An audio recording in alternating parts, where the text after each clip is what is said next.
አንደበታችንን አሟልቶ አስተካክሎ የሰጠ በደላችንን ሳይሆን በቸርነቱ በምሕረቱ በይቅርታው ወደ ቤቱ ያሰባሰበን በደላችንን ያልቆጠረብን እግዚአብሔር አምላካችን በድጋሚ የተመሰገነ ይሁን። ከኔ ጋር አጥር ያለ ደቂቃ ይኖረናል። የምንማርበት ኃይለ ቃል የሚሆነው ኩለንታኪ ሰናይት እንታሃቢ የሚል ነው። እስቲ በሉት በጋራ ኩለንታኪ ሰናይት እንታሃቢ ምን ማለት ነው? ገባችሁ? ኩለንታኪ ሰናይት እንታሃቢ ይሄ ኃይለ ቃል የተነገረ ገና ጌታ ሊወለድ 900 ዓመት ሲቀረው ነው። ኃይለ ቃል የምናገኘው በመኃልየ መኃልይ ምዕራፍ 4 ቁጥር 7 ላይ ነው። እንግዲህ ይህ ኃይለ ቃል ወደ አማርኛ ሲፈታ ወዳጄ ሆይ በሉ እስኪ ሁለመናሽ ያማረ ነው፣ ነውርም የለብሽ። የማን የተነገረ ኃይለ ቃል ይመስላችኋል? ለእመቤታችን ወዳጄ ሆይ ስላለ ማለት ነው። ስለ ቃሉ የቃሉ ባለቤት የተመሰገነ ይሁን። እንግዲህ አባቶቻችን የኢትዮጵያ ኦርቶዶክስ ተዋሕዶ ቤተክርስቲያን ያላት መጻሕፍት የነበሯት ሊቃውንት 900 ዓመት አሻግረው ማየት የሚችሉ ናቸው። ይህንን ኃይለ ቃል የተናገረው ማን ነው? ጠቢቡ ሶሎሞን።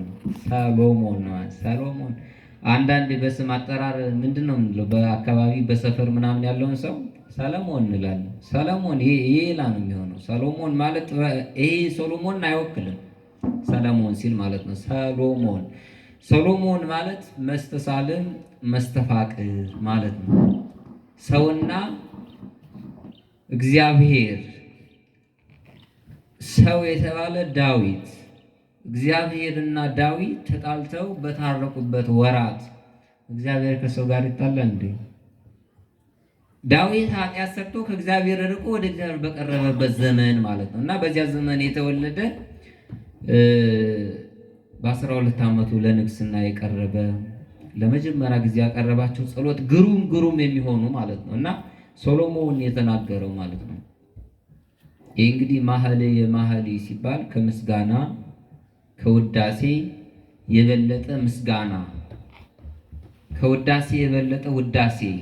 መኃልየ መኃልይ ዝውእቱ ዘሶሎሞን ይስመኒ በስመ ታፉ። ገና ሲጀምር የሶሎሞን ምስጋና። ይህ ሶሎሞን 5 መጻሕፍቶችን ጽፏል። 5ቱም ሁሉ ረቂቃን ናቸው። በደንብ ካላየናቸው ካልመረመርናቸው እንዲሁ ዝም ብለው የማይፈቱ የማይተረጎሙ ሊነበቡ የማይችሉ ናቸው። ንባቡ ይነበባል፣ ሚስጢሩ ግን ሌላ ነው የሚሆነው። እና ይህ ሶሎሞን እመቤታችንን የምታድነው ኃጢአት ሰርቶ ኃጢአት እየሰራ በጣም በወጣትነት ዘመኑ የንጉሥ ልጅ ነው። ራብ አላየ፣ ጽም አላየና በ12 ዘመኑ ነገሰ። በጣም ምን ሆኖ ነበር? ዘማዊ ሆኖ ነበር። ከዛ ከግብፅ ከየሀገራት ሁሉ ሴቶችን እየሰበሰበ ሰሎሞን ከማን ከለያየ? ከእግዚአብሔር ተለያየ። ከእግዚአብሔር ራቀ።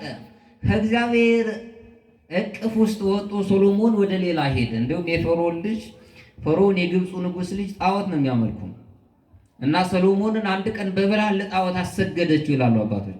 ክር አሰረችና ሶሎሞን ሆይ ወደ እኔ ዝቅ ብለህ ግባ ስትል ጣዖቱ ከፊቷ ነበር፣ ሰገደ ይላሉ አባቶች። እና ሰሎሞን ከእግዚአብሔር እንዴት ነው አባቶች ነቢያት ባለፉበት በዘመነ አበው ምንም መጽሐፍ ሳይጻፍ ስራ ሳይሰራላቸው ቅዱሳን አባቶች አልፈው በሄዱበት ጎዳና መሄድ ያልቻልኩ ለምንድን ነው? እኔ ማን ነኝ? ራሱ በትክክለኛው በእግዚአብሔር ጎዳና እየሄድኩ ነው ብሎ አሰበ። ሲያስብ ግን ከእግዚአብሔር ጎዳና ወጥቷል። ደህና ነኝ፣ ኑሮ ደልቶታል፣ ምንም የጎደለበት የለም። በአቅርቦቱ ምንም ሰው ሁሉ ያከብረዋል፣ ይወደዋል፣ ይፈራዋል፣ ሲያዩትም ይሰግዱለታል። ምንም የጎደለበት ነገር የለም። ግን የጎደለበት ምንድን ነበረ? ከእግዚአብሔር ርቆ ነበረ። ይህንንም እሱ በሐሳቡ ከእግዚአብሔር ጋር ነኝ እያለ ነበር። ግን ሲያየው ርቋል። ስለዚህ ንስሐ ገባ። ከዚያ እግዚአብሔር አምላካችን ንጽሕት ዘር ካንተ ከአዳም የአዳም ባህሪ ገና ሳያድግ ንጽሕት ዘር እግዚአብሔር የመረጣት አለች። ያቺ ከአዳም በሴት ከሴት በኖህ ከኖህ በአብርሃም ከአብርሃም በይስሐቅ በያዕቆብ በዳዊት በእሴይ በዳዊት በሶሎሞን እያለ እሷን የወለደ መርገመ ሥጋ መርገመ ነፍስ አያገኘውም ብሎ እስከ ዕለተ ምጽአት የሚነሳውን ነገር ነገረ። ሰሎሞን ይህንን ካየ በኋላ አልብኪ ነውር ወይም እንትኒ ወዳጄ ሆይ በሉ እስኪ ደግማችሁ ነውርም የለብሽ እና እግዚአብሔር አምላካችን ሲያናግራቸው ነቢያትን እንዲህ እያዩ ነው፣ በሩቅ እያዩ። ሰሎሞን አሻግሮ እያያት ነበረ። መንዊት ይዛቲ እንተ ትየውስ ከመ ጎህ ጽዱይት ወብርሂት እንተ ትትመረጎዝ በወልድ ውሃ። ያቺ እንደ ማለዳ ጮራ ደመቅ ብላ በስተ ምስራቅ የወጣች ማን ናት አለ። እንዳያቸው አረፍተ ዘመን እሷን እንዳያዩዋ ከዘመኗ አድርሰው አረፍተ ዘመን ሞት ከለከላቸው። ግን በዓይነ መነጽር አሻግሮ አያችሁ።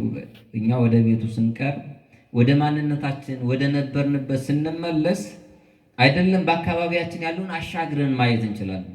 ማናት ያችን እንደ ማልዳ ጮራ የወጣች አሉ። አንቲ ውእቱ አባቶቻችን ዛሬ በማህሌቱ አንቲ ምስራቅ ወወልድኪ ፀሐይ ጽድቅ፣ አንቺ ምስራቅ ነሽ አሉ። ልጅሽም ምንድነው አሉ? የእውነተኛ ፀሐይ ነው፣ የእውነተኛ ፀሐይ ነው። እና እመቤታችን ላይ ወዳጄ ሆይ ምንም ነገር ነውር የለብሽ ውብ ነሽ ስላለው ሀሳባችን በተወሰነ ደቂቃ አይተን ትምህርታችን እንጨርሳለን ማለት ነው። ስለዚህ ሰዎች እሷም እንደኛ ሰው ናት። ዛሬ ስንት ቀን ነው? ስንት ቀን ነው ዛሬ? ማነው በዓሉ? ኪዳነ ምሕረት። ኪዳነ ምሕረት በስንተኛው ክፍለ ዘመን የነበረች ናት ታስታውሳላችሁ? በስንተኛው ክፍለ ዘመን የነበረች ናት? እንዲህ ብዬ የምጠይቃቸው አንዳንድ ሰው ማርያምና ኪዳነ ምሕረት የተለያዩ ሁለት እንትኖችን ብሎ የሚያስባል ገጥሞኝም ስለሚያውቅ ነው። ዛሬ ማርያም ናት፣ ነገ ደግሞ ማን ናት? በ21 ደግሞ ማን ናት? ማርያም። ዛሬ ኪዳነ ምሕረት። የተለያዩ አይደሉም። የዛሬ የቃል ኪዳን የተቀበለችበት ለማለት ነው። እና አንዳንዴ ወደ ቤቱ ስንሄድ በ3 ቀን ባታ በ6 ቁስቋም ስንል የተለያየ ስም ሆኖ ለአንዷ ለእመቤታችን የተሰጠ ቃል ነው፣ የተሰጠ ቃል ነው ማለት ነው። ስለዚህ እመቤታችን ባታ፣ ቁስቋም፣ ኪዳነ ምሕረት ይሄ የእርሷን በዓላት የምናከብርበት በዓሏን የምናስታውስበት 3 ቢል ባታ ቢል ልደታ ቢል አንደኛው የመጀመሪያው የተወለደችበት ባታ 3 ቢል ወደ ቤተ መቅደስ የገባችበት ግዕዝ ስለሆነ አንዳንድ ግዕዝ ስለሆነ ቋንቋ ወደ አማርኛ ስላልተተረጎመ ባታ ሲል ባታ ምንድን ነው? ባታ ማለት መግባት ማለት ነው። ወደ ቤተ መቅደስ። ዛሬ 16 ምንድን ነው? የእመቤታችን በዓል የምሕረት ቃል ኪዳን የተቀበለችበት እና በዛሬው ዕለት ሁለመናሽ ውብ ነው፣ ነውርም የለብሽ። የእመቤታችን ሁለመና ምንድን ነው? ሁለመናሽ ውብ ነው ብሎስ የተናገረላት ለምንድን ነው? እኛ አሁን ከየአንዳንዳችን ተነስተን ከራሳችን ፀጉር ብንጀምር የሆነ ነገር አለብናል አለ የሆነ የተለያየ ማለት ነው። እና ሶሎሞን እያመሰገናት ነበር። ስርትኪ ፀጉሮችሽ በዛ በቀርሜሎስ ተራራ እንደተሰማሩ ፍየሎች በጣም ያማሩ ናቸው። ከላይ ስንጀምር ማለት ነው። ምኖችሽ አልሆንሽ? ምኖችሽ አሉ? ፀጉሮችሽ ያማሩ ናቸዋል። ይህንን ቅዱስ ጳውሎስ አኮ በአልባስ ሴቶች ለጸሎት የተዘጋጁ ይሆኑ ካለ በኋላ ይሄም የተሸለሙ ይሆኑ አኮ በአልባስ ዘብዙ ሴጡ። ነገር ግን ዋጋው በበዛበት ልብስ ከተለያዩ ዓለማት በሚወጣ ወርቅ አይደለ በምን ያማሩ ይሆኑ? በእግዚአብሔር ኃይለ ቃል። እርሷ እንግዲህ ፀጉሯ ያማረ ነው ስንል እንደው እንዳሁኑ ዘመን በምንድን ነው እንዳትሉ፣ እንደው ሁማን ሄር ነው የሚባለው ምንድን ነው የሚባለው? ምንድን ነው የሚባለው? አሁን እኛ እያችሁ ገና ከራሳችን ስንነሳ ጉድፍ ሊገኝብን ነው። እህቶቻችን እናቶቻችን ወደ ሌላ ዓለም ሂዷል ነው። ጸጉራቸው ይባል እንከን አለበት፣ የሆነ ነገር አለ አለ እያየ ነው አይደል? እዚህ ላይ ያለ ችግር አለ ማለት ነው። እሷ ግን አኮ በዚህ ብዙ ብር በሚያወጣ ያይደለ በሰማያዊ ክብር ያጌጠች ናት። ራዕየ ዮሐንስ ምዕራፍ 12 ቁጥር 1 ጀምራችሁ ተመልከቱ። ዋስተራይ አብይ ታምር በውስተ ሰማይ፣ በአዲሰኛው ሰማይ አዲስ ትልቅ ታምር አየሁ አለ። ወብእሲት እንተ ትለብስ ፀሐይ፣ ፀሐይን የለበሰች ሴትም አየሁ። ወወርኅታይተ እገሪሃ፣ ጨረቃም ከእግሯ በታች ነው አለ። ጫማዋ ጨረቃ ነው፣ ልብሷ ፀሐይ ናት አለ። ወዲበ ሬሳኒ አክሊል ዘአስርቱ ወክልኤቱ ከዋክብት፣ እሷም በላዋ ላይ አክሊል አለ። አክሊሎችም ስንት ናቸው አለ? 12 ናቸው። 12 ማለት ምን ማለት ነው? አሁን ቅዱሳን ሐዋርያ ስንት ናቸው በቁጥር? እመቤታችን ዝክርሽን የዘከረ ስምሽን የጠራ እስከ ስንት ትውልድ ድረስ እምርለታለሁ ብሏል?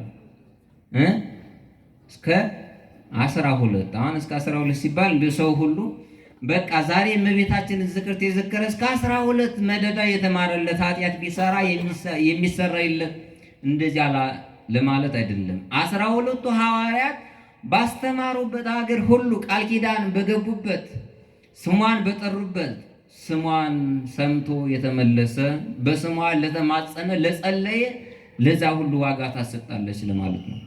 ለዛ ሁሉ ዋጋ ታሰጣለች እና የእመቤታችን ከጸጉሯ አንስተን ሲነድ ነውር ነቀፋ የለባትም። ሊቁ ይሄንን ወስዶ ሲናገር በሃይማኖት አበው ላይ ያስቀመጠልን ነገር አለ።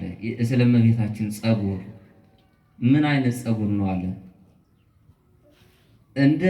እንደ ሴቶች እንደ ወጣቶች ሽቱ ያልተቀባ ግን ወዙ ያማረ እንዳሁኑ በብዙ ነገር ቅጥያ የሌለው ነገር ግን እግዚአብሔር የወደደው አስተንፈሰ ዋጼ ነው ሻ መረመር አለ። በአራቱ ማዕዘን ኃያል ወይ ረከበ ዘከማኪ፣ በደም ግባት እንዳንቺ ያለ አላገኝም አለ። በውበት ብቻ አይደለም የእግዚአብሔርን ኃይለ ቃል በትክክለኛ በመቀበል እንዳንቺ ያለ አላገኝም። አንቺን ባየ ጊዜ አንቺን ባገኘ ጊዜ ወይ ረከበ ዘከማኪ፣ አንቺን ሲያገኝ በዓለም ሁሉ ዞሮ እንዳንቺ ያለ ባያገኝ አንቺን ግን አገኘ። አንቺን ሲያገኝ አንድያ ልጁን ወረድ ተወለድ ሞት ተሰቀል ብሎ ወደ ማን ሰደደ አለ? ወደ አንቺ ሰደደ። የእግዚአብሔር ማደሪያ ልትሆን የቻለው ከጸጉሯ ጀምሮ ንጹሕ ስለሆነ እግዚአብሔር በጸጉር ያድራል ያድራል ያድራል አይደል? ይውላል ያድራል። እግዚአብሔር አምላካችን ብሏል በማቴዎስ ወንጌል ላይ ሲያስተምራቸው ሐዋርያትን ይህ አይጻድኦ ወይ አጽልሞ ይትተክዙ ምዕራፍ 6 ላይ አትጨነቁ አታስቡ። ቁጥር 25 ጀምራችሁ ተመልከቱት። ስለምትበሉት ስለምትጠጡት ስለ ቁመታችሁም አታስቡ። እኔ አጭር ነኝ ብሎ በቁመቱ ላይ ትንሽ መጨመር የሚቻለው አለን? ወይንስ የራሱን ጸጉሩን ጥቁሩን ወደ ነጭ መቀየር የሚቻለው አለን? የለም አይደል? የለም አይደል? እግዚአብሔር ብሎ ነበር። አሁን ግን እኛ በኃይል እየቀየር ነው አይደል? እውነቷን እንነጋገር እንጂ ነው አይደለም? እየቀየር ነው አይደል? እስኪ ወንዶች አይቀይሩም መሰል አንዳንዴ እንትን የሆነ አንዳንድ በሬዎች ሊገጥሙ ሲሉ በቀንዳቸው ምንድነው ይዘው የሚነሱ? አፈር አስመስለው ነው የሚነሱ። እናቶች ምንድነው የምትቀይሩት እናንተ? የሚቀየራል ራሱን የቻለ ማለት ነው። ግን እግዚአብሔር ብሏል ነጩን ጥቁር ጥቁሩን ነጭ ማድረግ የሚቻለው አለን? የለም። ግን አሁን አይደለም ጸጉራችን መልካችን ራሱ የሚቀየርበት ጊዜ አለ። ታስታውሱ ከሆነ ሆነ ጋዜጣ ላይ ይወጣል። አንድ ዘፋኝ ነበር አይደል? ነጭ መሆን አማረኝ ብሎ መልኩን ሁሉ ቀይሮ በሰርጀሪ አሟሟቱ በጣም የከፋ ማለት ነው። መልኩን ሁሉ ቀይሮ ማለት ነው። አፍሪካዊ ይሄ ጥቁርነት ለምን አልተስማማውም? ለዘፈን ስላልተስማማው ማለት ነው። እና እግዚአብሔር አምላካችን በፈጠረው ፍጥረት ላይ እግዚአብሔር አምላካችን በሰራው ስራ ላይ ሌላ ያማረ ነገር ሌላ ከፍ ያለ ነገር አደረገ ስንል ሲያጌጡ ምንድነው የሚሉ አባቶች? ይመለጡ። አሁን እንደዚያ ነው የሆነብን። ጸጉራችን ሁሉ እየተመለጠ ሄደ። ድሮ አባቶች ማሽን የለ ምን የለ መከርከም የለ ምን የለ፣ ጸጉራቸው እዛው እንደቆመች ነበር የምትቀረው፣ እዛው እንደተስተካከለች ነው። አሁን ግን ወጣቱ ገና 20 ዓመት ሲሞላ ሄድ ነው መሀል ራስ ነው ሄዷል። በጣም እንትኑ ስለበዛ ማለት ነው። ይሄ ውበቱ ምናምኑ ስለበዛ እየተመለጠ ሄደ እና እመቤታችን ከጸጉሯ አንስተን ስንሄድ በዚያ እንደተሰማሩ በተራራ ላይ የተሰማራ ፍየል በጣም ያምራል። ከሩቅ ነው ሲያይ እንደዚያ ያማርሽ ነሻል፣ ፊትሽም የወዛ ነው አሉ። ደም ግባትሽ ጥርስሽ በጣም ያማረ ነው አለ። እንበል አርመሞትኪ አለመናገር ሳይቀር ከዝምታሽ የተነሳ ምንሽ ያማረ ነው አለ።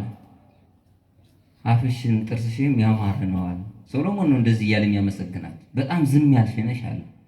ከዝምታሽ የተነሳ መልክሽ በጣም ፊትሽ ያማረ ነው፣ ጉንጮችሽ አገጮችሽ ሁሉ የተዋቡ ናቸው ካለ በኋላ ከዝምታሽ የተነሳ በሉቃስ ወንጌል 2:19 ላይ ስንመለከት የምናገኘው ኃይለ ቃል አለ። ድንግልሰ ታቅብ ዘንተ ኩሎ ወተወዲዮ ውስተ ልባ። አያችሁ ዝምታ ማለት ሰሎሞን በ900 ዓመት የተናገረው ቅድመ ልደተ ክርስቶስ ማለት ነው። ሉቃስ እመቤታችን ጌታን ወልዳ ካረገ በኋላ የጻፈው ወንጌል ሁለቱ አንድ ናቸው። ቢለያይ እኮ እኛ እንቀበልም ነበር። ሁለቱ አንድ መሆናቸው ነው። ሶሎሞን ሉቃስ ምን ብሎ ጻፈ? ድንግል ግን በሉ እስኪ በልቧ ትጠብቀው ነበር።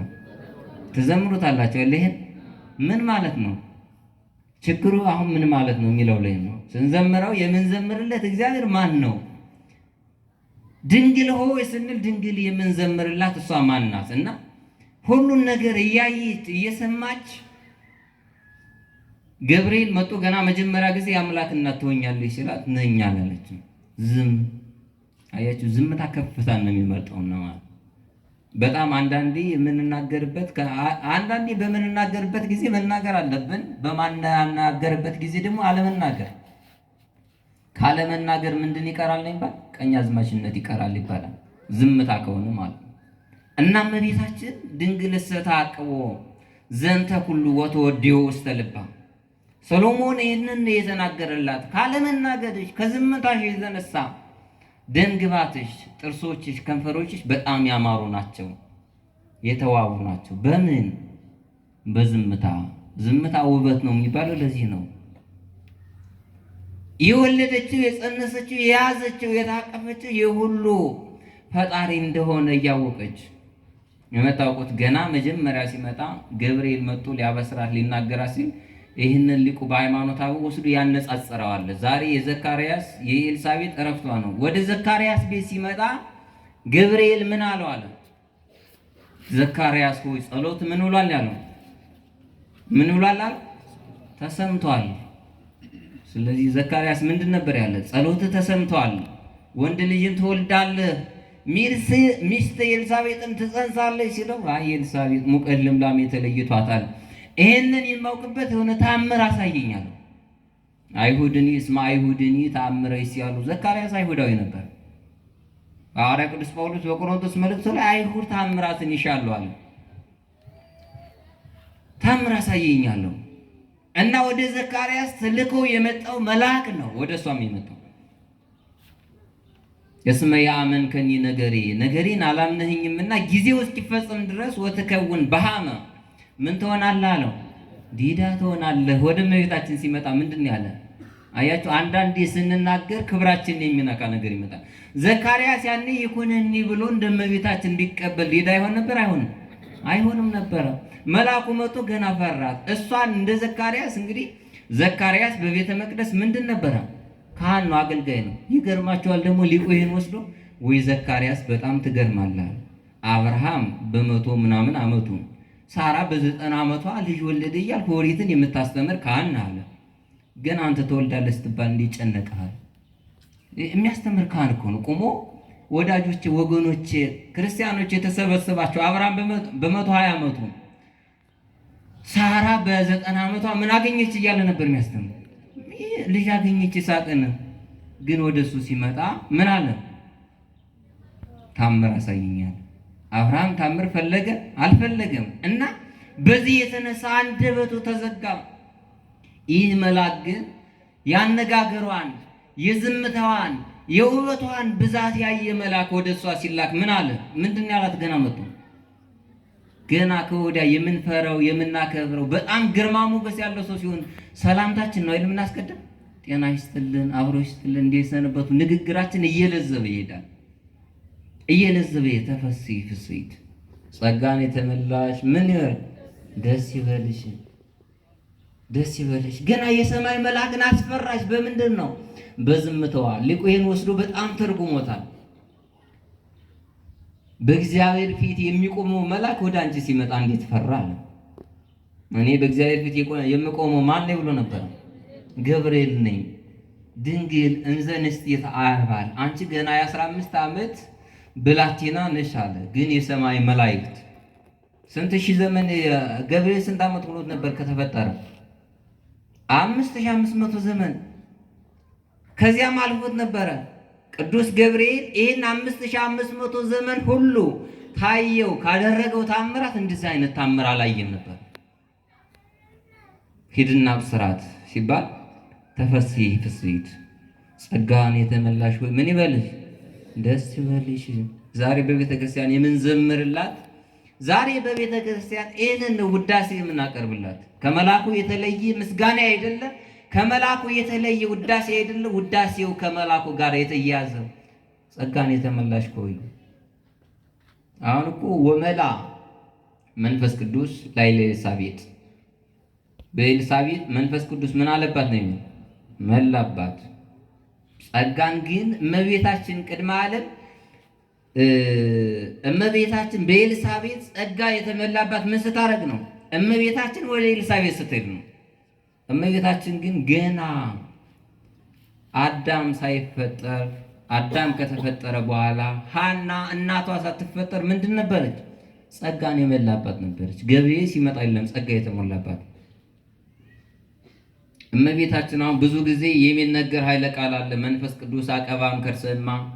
መንፈስ ቅዱስ ከማን ማኅፀን ጠበቃት? ከእናቷ ማኅፀን ምን አደረጋት?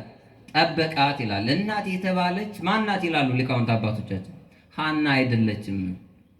መርገመ ሥጋ መርገመ ነፍስ ገና ሳያገኛት እናት የተባለች ገና በገነት እያለች ሔዋን ናት። ላኪስ ይኮነ ስማ።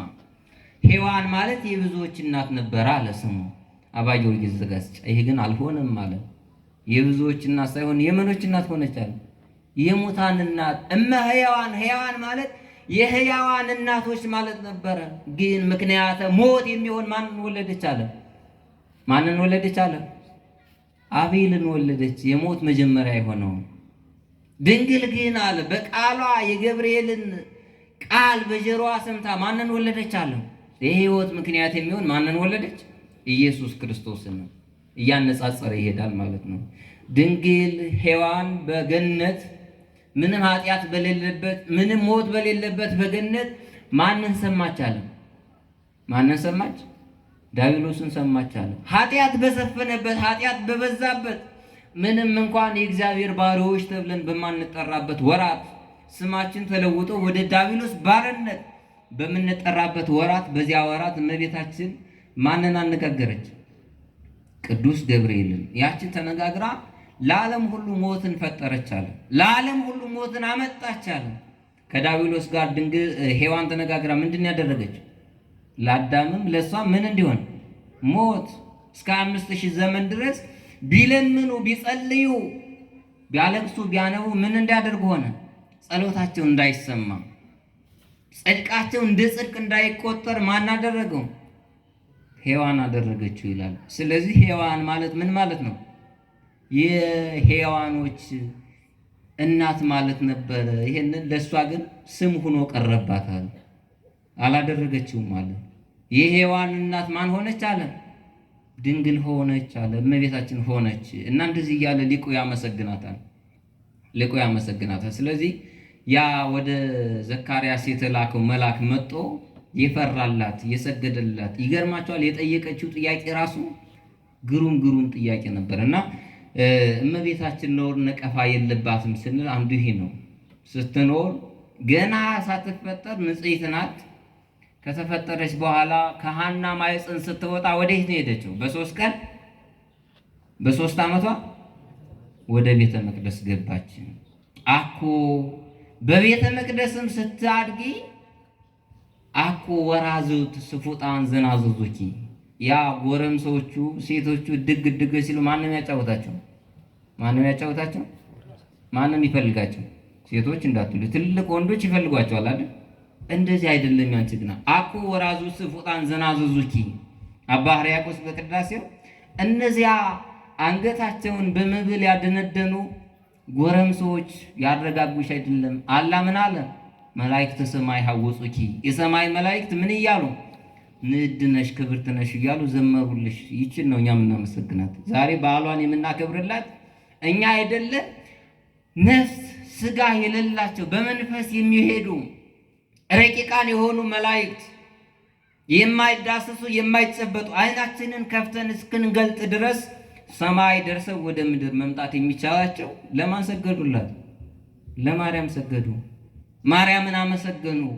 ማርያምን ንዕድ ነሽ እያሉ ዘመሩላት። ስለዚህ እመቤታችን ነውር የለባትም ሲባል በ3 ዓመቷ ገና ምንም ሳትለይ በ3 ዓመቱ ሕፃን ክፉ ኃጢአት ይሰራል እንዴ?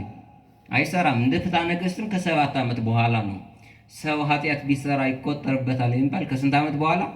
ከ7 ዓመት በኋላ። እመቤታችን ገና በ3 ዓመቷ ወደ ቤተ መቅደስ ገባች። በዛ እያለች ወስሉ ስምኪ በኀበ እግዚአብሔር፣ አንቺም ስምሽን በማን ዘንድ የሰለጠነ ነው አለ? በእግዚአብሔር ዘንድ የሰለጠነ ነው። ከዛ እመቤታችን በቤተ መቅደስ ስትኖር በዛ ተቀምጣ እያለች አንዳችም ነውር የለባትም፣ ዝምታ ነበራት ነው። ሌሎቹ የሚያወሩ ጌታ ከኛ ይወለዳል፣ ብዙ ደናግል ነበሩ ጌታን ሊወልዱ እዚያ የተቀመጡ፣ በብዙ ወርቅ ያጌጡ፣ የጫማቸው ወርቅ የሆነ የፀጉራቸው ማስያዣ ወርቅ የሆነ ማንነታቸው ሁሉ በወርቅ የተሸፈነ ብዙ ሴቶች ነበሩ። እሷ ደግሞ የድሃ ልጅ ናት። የማን ልጅ ናት? የሐና ልጅ ናት። በ3 ዓመቷ ነው አስወጣ። ትንሽዬ ነበር። አሁን ቤተ መቅደስ ስትባሉ እዚህ ውስጥ አስገብተው እንዳይመስላችሁ አይሁድ። እንኳን ቤተ መቅደስ እዚህ ማያዞሩ አይሁድ ካህናቶቹ በጣም ክፎች ነበሩ። ይዛኔ ቤተ መቅደስ ሲባል ከቅጽር በውስጥ ነበር ያስቀምጧል። ሌሎች ባለጸጎች ነበሩ ወደዚህ የሚጠቁ። ሊቁ ይሄንን በጣም አብልጦ አስፍቶ ተርጉሞታል። እመቤታችን ከቤተ መቅደስ 3 ዓመት ኖረች ማለት ውስጥ ሳይሆን ከቅጽር በውስጥ ግን አስገብተዋት ነበር። ከዛ ምን አሉ? በ15 ዓመቷ ላይ ምንድን ነበር ያሉ? ይቺ አቅመ ሔዋን አደረሰች፣ ቤተ መቅደሳችን እንዳታሳደፍብን ምን አሉ? ትውጣልን።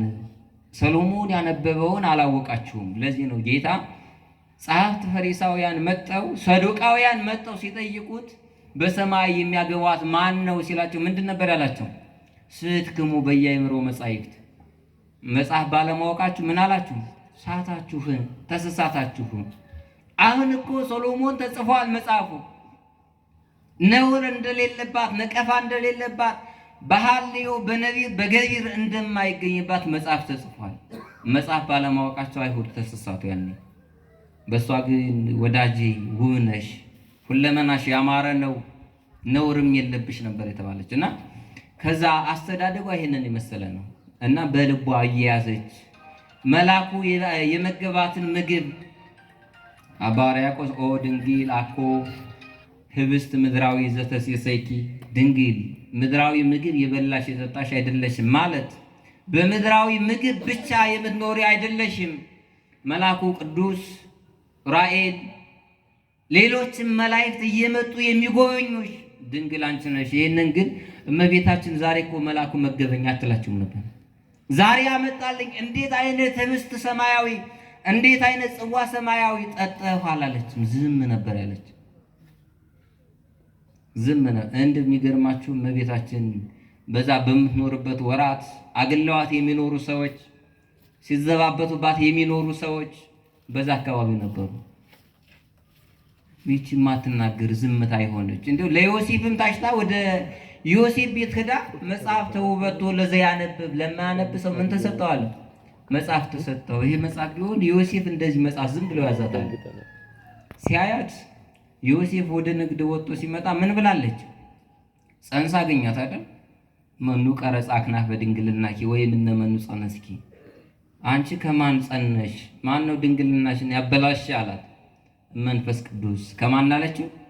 ከመንፈስ ቅዱስ። ከዚያ ሲያጨነቀው ዮሴፍ በጣም ተጨናነቀ። ወድቀ ዮሴፍ ውስጥ ተጽኖ መዋግደ ህሌና ዮሴፍ ተጨናነቀ። ሲያያት ዝም ያለች ናት፣ እንዲህ ብላ ቁጭ ያለች ናት። ግን ሲመለከት ደግሞ ጸንሳለች። ባለጌ እንዳይል አጨነቀው፣ ከቤት እንዳያባረር አጨነቀው። አደራ ተሰጥቶታል። አይ ከመንፈስ ቅዱስ ጸነሰች እንዳይል የሚያውቀው ነገር የለም ዮሴፍ። መንፈስ ቅዱስ ከዚያ ወዲህም ከደርጎ ማያውቅም። ሴት ከወንድ ካልተገናኘች ጸንሳ ማንም አያውቅም። ዮሴፍ ተጨነቀ። ዮሴፍ ሲወጣ ሲያያት ቦ ዓመት አቀያየህ ትቀያየርበት ነበር አለ። ዮሴፍ አንድ ያያትን ደግሞ ሲያ ሌላ ሆና ነበር የምትታየው። ምክንያቱ ለምንድን ነው? መለኮት ከውስጡ አለ። ያ ኪሩቤል ሱራፌል በማህፀኗ የያዘችውን እየመጡ ምን ይሏት ነበረ? ያመሰግኗት ነበር። አጽነነ ድንግል ወደ ሆዷ ዝቅ ብላ የማንን ምስጋና ሰማች አለ? የኪሩቤልና የሱራፌልን። እንደው ኪሩቤል ሱራፌል እኮ በእኔ ማህፀን የተሸከሙትን ጌታ የሚያመሰግኑት ሁልጊዜ እየመጡ ነው ብላ ተናገረችልን።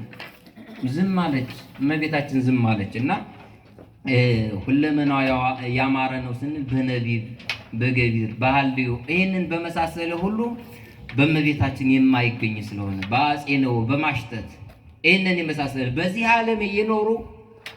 ዓለም እየኖሩ ከዓለም ጋር አለመቀላቀል፣ በዚህ ዓለም እየኖሩ በኃጢአተኛው ዓለም እየኖሩ ከኃጢአት ንጹህ መሆን አይደለም። በዚህ ዓለም በሰማይ ለመላእክት አልተቻለም ማለት ሊቁ ድንጋለ ህሊና ሰይተክሎሙ ለመላእክት። በቀደመ ዘመን ምን ብለዋል አለ? በድለዋል። ማን የበደለ? ዲያብሎስ። ሌሎችም መላእክት በድለው ወደ የት ወረዱ አለ? ወደ ምድር። ምድር ብቻ አይደለም ወደ እንጦርጦስ ወረዱ። ምንም ነገር ባላዩበት የሚያሰስት ነገር ዲያብሎስን ማን ያሳተው? ማን ያሳተው? ማን ነበር ያሳተው? ያሳተው የለም ማለት መላእክትን ያሳታቸው የለም። በራሳቸው ህሊና በደሉን ያለ አሳች በሌለበት ዘመን ማለት ነው። አሳች በበዛበት አጋንንት በምድር ላይ በሰለጠኑበት ወራት ሰዎች ሰውን በሚነቅፉበት ወራት ሁና የተገኘች ማናት? እመቤታችን ብቻ ናት። እና አሁን እመቤታችንን ስናመሰግን እንዲዘመርንላት ምናምን ስንል አመስግነናት አይደለም። ቅዱስ ኤፍሬም እንደው አመስግነሽ ስትለው ምንድን ነበር ያላት? በይነ ምን ትክል ወድ ሶተኪ ዘይክሉ ሰማያውያን መላእክት አንቺን ማመስገን የተሳናቸውን ቅዱስ ኤፍሬም ቅዱስ ገብርኤል ሊያመሰግንሽ መጥቶ እየሰገደ ወደ አንቺ የቀረበውን ካነጋገሩ ካካሄዱ ሁሉ ቀይሮ በመፍራት የቆመልሽ ሰማያዊ መልአክ እኔ ምድራዊ ኃጢአተኛው እንዴት ላመሰግንሽ እችላለሁ አለ። ምን ባለ አለችው? መንፈስ ቅዱስ ባናገረልህ። እና እመቤታችን ሁለመናዋ ንጹህ ነው ስንል ከራስ ፀጉሯ እስከ እግር ጥፍሯ ማለት ነው። እኛ የለበስነው የተዋብንበት ሁለመናችን ንጹህ ያስመሰለን በተለያየ ማቴሪያል ታንጸን ማለት ነው። ያ ነው። እና ቅዱስ ሶሎሞን እንደዚህ እያለ ነበር ያመሰገናት። በእንደዚህ አይነት ምስጋና ነበር ያመሰገናት። ምንድን አልኳችሁ ነበር? መነሻ ርዕሳችን እስኪ አባቶች ተናገሩ። ምንድን ነበረ?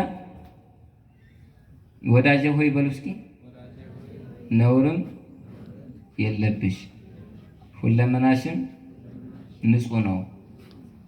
እንደዚህ እያለ ነበር ያመሰግናት። እና አባ ጊዮርጊስ ይህንን ወስዶ ሲያመሰግናት ኦ ድንግል ዘበዕብራይስጢ ድንግል ሆይ ያለ እኔ እንዳንቺ መሆን በአንቺ ጎዳና አንቺ በኖርሽበት ኑሮ የተሳነ ደካማ ፍጥረት እያለ አባ ጊዮርጊስ ራሱን ዝቅ እያደረገ ያመሰግናታል።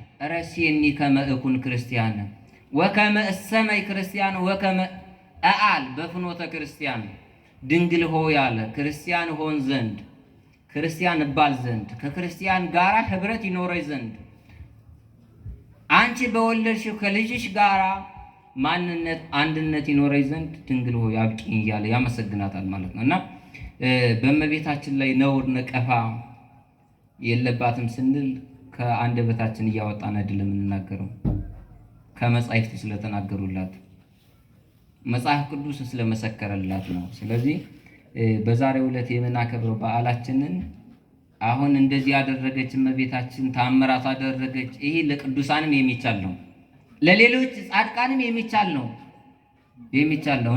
እንቋ ተውበኪ ኪዳነ ምሕረቱ ወሳይሉ በዘቦቱ ኃጥአን ጸዲቀ ይክህሉ። ሊቁ ሲያመሰግናት እንኳን ተሰጠሻል። እንደዚህ አይነት ውበት፣ እንደዚህ አይነት ማንነት እንኳን ተሰጠሽ። ምን አለ? በውበትሽ ኃጥአን ጻድቃን መሆን እንችለዋልና። ምን አልኳችሁ? በውበትሽ በሉ እስኪ ኃጥአን ጻድቃንን መሆን ችለዋልና። ስለዚህ እንኳን ተሰጣት።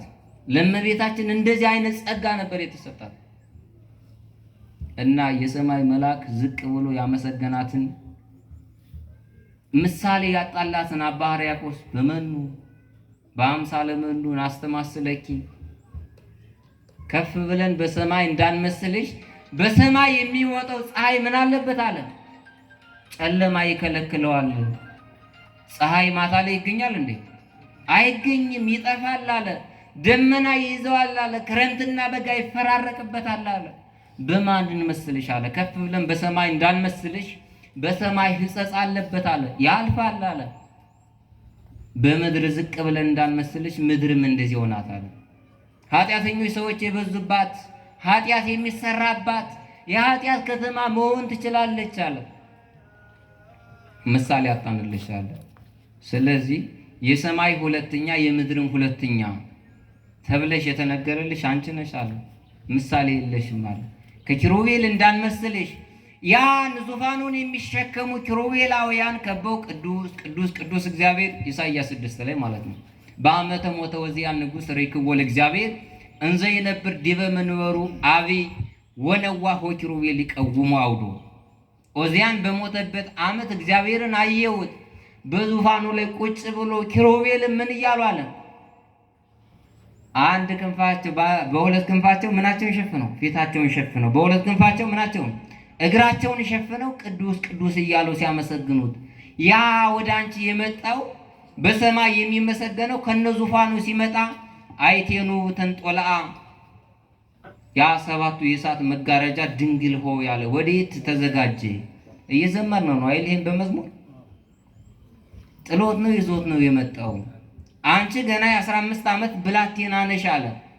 ግን ያን ኪሩቤል ማየት የተሳናቸው ኪሩቤል ወደ አንተ መቅረብ አይቻለንም፣ እግራቸውን ይሸፍናሉ ማለት ወደ አንተ መንቀሳቀስ አይቻለንም፣ አንተ ግለጽልን።